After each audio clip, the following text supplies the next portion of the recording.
Hello race fans and welcome back to the Suzuka circuit for the 2022 Japanese Grand Prix qualifying session here in the Japanese countryside. It's going to be a thrilling race and Toyota came out with a bang with some special cosmetic changes, but we'll get into that later as we head into qualifying. Well, here's your practice report. Keita Watanabe looked pretty good on the medium tires. Yuki Tsunoda a little down the order, having only practiced and set his best time on the hards. So, not really representative at the moment, but looks like the Toyota is good on the mediums. Keita Watanabe jumps up to 4th in practice 2, but the Red Bulls, powered by Japanese Honda power, looked very good around the circuit. However, Toyota had a problem in practice 3, and so did not go out for some running. Here's the setup they chose, very decently balanced with some downforce elements. However, the big news on the weekend is to celebrate coming to their home Grand Prix and having a pretty decent car this time around. Toyota came out with a special one-off livery to commemorate its Japanese heritage, inverting the color scheme to a white base with red accents, which looks stunning, by the way. And Toyota team leader Keita Watanabe said that this time around, rather than last year, they want having just the iconic livery that Toyota typically has, with the white and red partition pattern. Looks very nice and was meant to honor that legacy, but now with their dominantly red livery that they typically run, they wanted to commemorate the Japanese flag, and so they inverted it, and it looks stunning, along with matching race overalls and a new helmet that looks very nice as well. However, big news is that rather than signing with security company Panite, they've signed a deal with Lupo Industries. However, big news from qualifying 1 is that a sensor fault has left Keita Watanabe stuck in the garage. Through the Casio triangle we go. Keita Watanabe down on the power, through the final corner, across the line, and it's P6 only. That white livery looks extremely stunning under the sun. Keita Watanabe, but he's up 4/10 across the line. And it's only P16, so that pace we saw in the first 2 practice sessions on Friday looks to have just vanished from the car, and the Toyota crew are left wondering how to get improved pace at their home run Grand Prix. Here we go, Keita Watanabe through the final corner again. It's not a very good time from the Toyota driver, only 4th overall. That's going to be troubling. Here he goes, he's up by about 7/10. He heads into the Casio triangle, right to left. And it goes a little, he loses some time though. He's only up by 5, loses 2/10 through that final corner. So the Toyota is still struggling for pace. And he misses out just by a sliver, by less than like 5/100ths of a second, as Yuki Tsunoda pips him to the final spot in Q2. Valtteri Bottas and Max Verstappen qualified on the medium.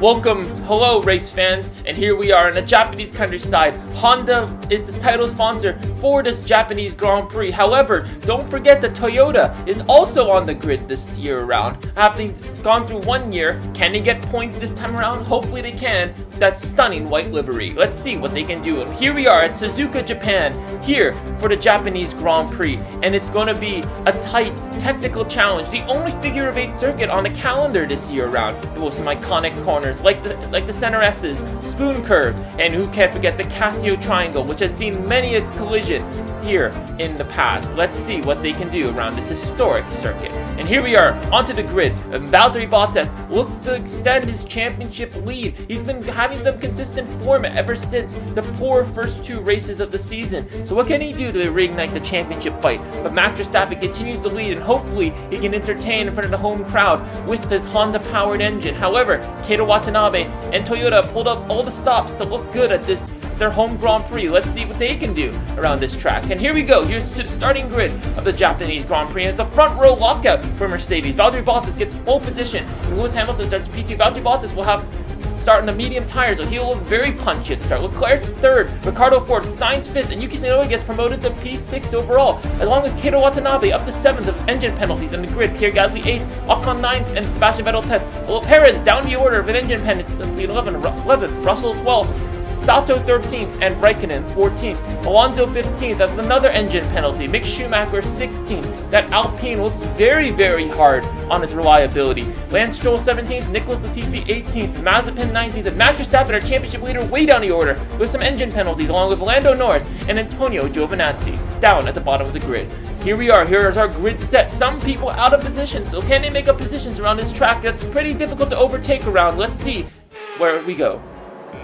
5 red lights. The white Toyota livery is just stunning from this side of the garage. But here we go from the commentator's box. It's lights out, and away we go. It's a decent start from Keita Watanabe. It's a very good start for Lewis Hamilton. And Valtteri Bottas has been bogged down. He's been swarmed by a McLaren and a Ferrari. Down into the first corner we go. And it's Keita Watanabe doesn't really make up places, unfortunately. However, his teammate is flying up in P5, having passed Sainz in the Ferrari, and that is a very good start.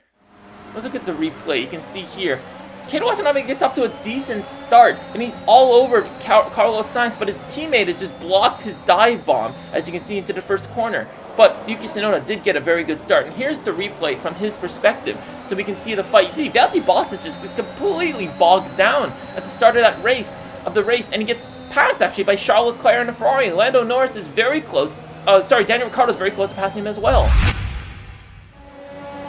Here goes Keita Watanabe through turn 8 into turn 9, and he goes wide. That is a lot of understeer. He gets unsettled on the curve. Heading into the hairpin, we go through the kink at turn 10, and Pierre Gasly is all over the back of him.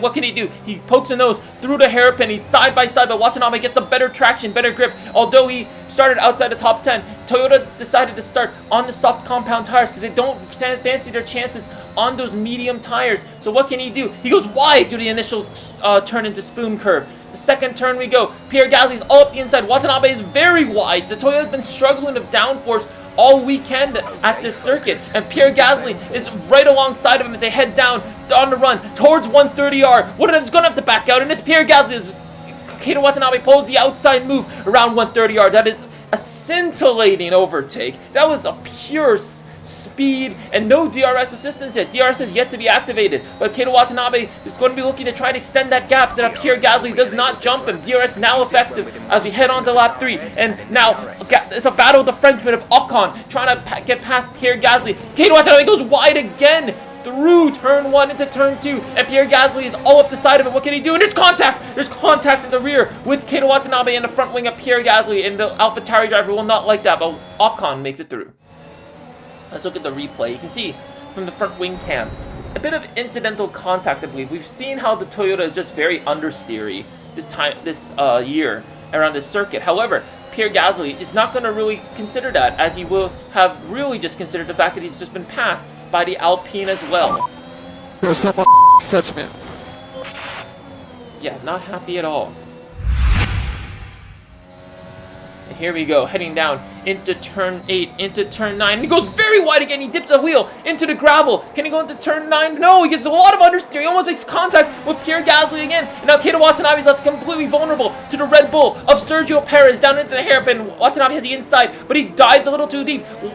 Perez pulls the switcheroo on him as they now side by side heading down into spoon curve through the long sweeping right-hander of turn 12. And here we go into turns 13 and 14, i.e. the spoon curve. And he goes wide again. He's off the track, and Perez is going to get the better traction, the better line out of the corner. And Watanabe's down to P9, but he's in the slipstream of Sergio Perez. It's Honda against Toyota, Japan against Japan. The home crowd are going to love this. No, they hope that nothing comes, no unfaithful contact or anything comes out of this, but Watanabe still ahead into the Casio Triangle, but that Red Bull looks supremely pacey around this track. Japan really suiting the Honda engine, and now down towards the first turn again, but now Perez gets DRS, and he's all up the back. He's going to pass him with ease, and Watanabe's going to try and maybe contest this position. He's going in behind, but Watanabe's down in 9th. That was a supreme battle. However, Honda power seems to be superior to Toyota at this time around. However, it doesn't seem to be a problem with the engine. It looks more to be just downforce overall. The Toyota is struggling, as you can see, through the S as we go, and he's just constantly understeering, having to lift off the power to try and make the corner work, which has left him vulnerable to Esteban Ocon. So can Watanabe lose another position after losing one to Gasly and Perez? He goes off into the gravel. He cuts off Sebastian Vettel trying to make a move, and Watanabe just holds on to P10. Here he goes, closing in on Ocon now. DRS open, and that Toyota is still quicker than that Alpine, so he should get this move done. He's very close, makes it by with ease, down the start-finish straight into the first turn. and that is a textbook overtake for Keita Watanabe, who makes up at least one position after losing 3 on the previous lap. And no, is that Yuki Tsunoda going slow? Yes, it is. And despite the white livery and the pace he showed, Yuki Tsunoda is out of the Japanese Grand Prix. This is going to be his 3rd DNF of the season. Considering his teammate has gotten none, Yuki Tsunoda is just not going to be happy. He goes into the 1st and 2nd corner, and yeah, it looks like a gearbox failure. No smoke that we can see, but having ridden high in P6, we're going to get a good result at his own home Grand Prix. Yuki Tsunoda is going to be very disappointed. Like, what's happening? It's so slow! Sliding like hell! Yeah, not very happy. And after some good points finishes, Gasly pits on this lap. Some of the soft tire runners are going to be pitting on this lap. Probably going into a set of hard compound tires as Daniel Ricciardo is at the moment. As the Watanabe is going to pass all of them. Lewis Hamilton's coming out of the pit lane, our race leader on the hards, and Watanabe jumps him. However, the Mercedes is going to be supremely pacey despite being on the hard compound tires. So Watanabe is going to have to really extend that gap. Into turn the Casio triangle we go, and Perez, Sainz, and Valtteri Bottas stays out. Having started on the medium compound tires, he's going to be looking to extend that gap as well. But Hamilton is going to try to make it by Keita Watanabe so he can close the gap to his teammate. Through the Casio triangle we go. Watanabe is being hounded by Lewis Hamilton, and Keita Watanabe pits on lap 11, and that is definitely going to be a set of medium compound tires for the Toyota driver, who decently looked well on his aging softs. So what can he do now with the medium tire? We saw in practice 1 how pacey he looked compared to the rest of the grid. As he enters the pit lane, and no, is that a front wing change? There was nothing on the radio indicating that Toyota was going to change his front wing. So for the 4th time this season, an unscheduled, uncalled wing change has occurred in the box, and Watanabe is going to be absolutely fuming as Nicholas Latifi and Esteban Ocon pass him, and he's down to P13. He's got a lot of work to do now in a race where he's struggling with the car. So can he actually get a Toyota into the points for the first time? Let's see what he can do. Max Verstappen pits onto a set of hard compound tires, so he's not going to be to pull an aggressive 1-stop onto the softs, so Watanabe will inherit 1 extra place. But what can he do at this race? He needs to hopefully get back into the points. Closing in on Esteban Ocon now. The medium tires compared to the hard grip so much quicker. But Watanabe cuts the corner a little bit out of the Casio triangle. A warning from the FIA about track limits is probably going to... Yep, the black and white flag is waving. But here he goes. In the slipstream, he set a purple 3rd sector down the inside of Esteban Ocon. And again, textbook move into the 1st corner. And that is another place. And he's back up into the points, actually.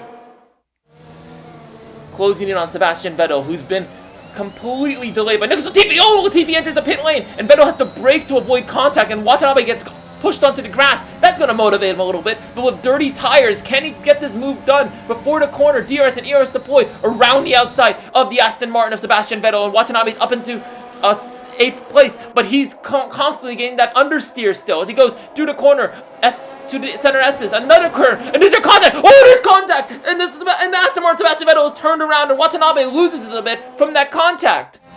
Let's look at the replay. That is some controversy with the Aston Martin, and Watanabe will not get a penalty, and oh, he just gets unsettled on the curb. So that's the little jitter we saw before, but Sebastian Vettel saw the space, and I don't think Watanabe really turned in. But again, I mean, you can't just do that as if I wasn't there. Sorry, Seb, but it seems like you thought he wasn't there. And Sergio Perez, a brilliant recovery drive from the man who got pole position around the circuit, but had to suffer an engine penalty down outside of Charles Leclerc into the 1st corner, and Sergio Perez pips the podium from the Ferrari driver. A good recovery drive overall. And that Lance Stroll. So it's a cataclysmic day for Aston Martin here at Suzuka, as now, after Sebastian Vettel being turned around by Keita Watanabe, Lance Stroll is out of the session. Let's look at the replay. You can see heading down the run to 130R, and the engine just blows up. So contrary to Yuki Tsunoda, Lance Stroll's engine completely bursts. So we're at a stage in the season where reliability is going to really impact some of the drivers' results. Try and find pull over to the right. And somewhere reason Here goes Keita Watanabe on Pierre Gasly, very close. Again, we've seen some fights between these two, and Watanabe gets the move done easily before the first corner with the help of DRS, and he's up into P7, back into the point after a desperate recovery drive. Lewis Hamilton has dominated this Grand Prix after passing his teammate to take the lead. He's going to win the Grand Prix, his first win since Belgium, as Lewis Hamilton wins the Japanese Grand Prix. Valtteri Bottas makes it a 1-2 for Mercedes, and Sergio Perez crosses the line to give Honda a podium at their home race. But Keita Watanabe, having got his first points for Toyota Racing here at their home Grand Prix, their stunning white livery, giving them a little extra push after an unscheduled pit stop for a front wing change. This is definitely going to cause some stirring in the briefing tonight, but Lewis Hamilton will be ecstatic to have another win to add after his season's been completely up and down all year round. Sergio Perez, good result from him, along with Charles Leclerc. Daniel Ricciardo, the Ferrari, gets a good result. Max Verstappen, a brilliant recovery drive as well to make it up into P9, and Esteban Ocon takes our final spot on the podium. And Keita Watanabe, it's going to be a mixed reception for the Japanese team, who got their first points at their Japanese race in their modern conception since they came back to the sport in 2021. However, Yuki Tsunoda out of the points and possibly looking to score higher than his teammate. This is going to be a little contentious with the team as they hope to maybe bounce back in the next race. Keita Watanabe is down the orders. Lewis Hamilton pips him up to P3, and Toyota Racing holds their position at third overall, at least a good number of points ahead as Mercedes edges Red Bull with their 1-2. Lewis Hamilton's ecstatic on the podium. Valtteri Bottas, though, a very good result to reignite his title charge against Max Verstappen, who didn't score well at this race. We head to the USA next for the US Grand Prix, and hopefully you'll join us around Austin, Texas when we return. Goodbye.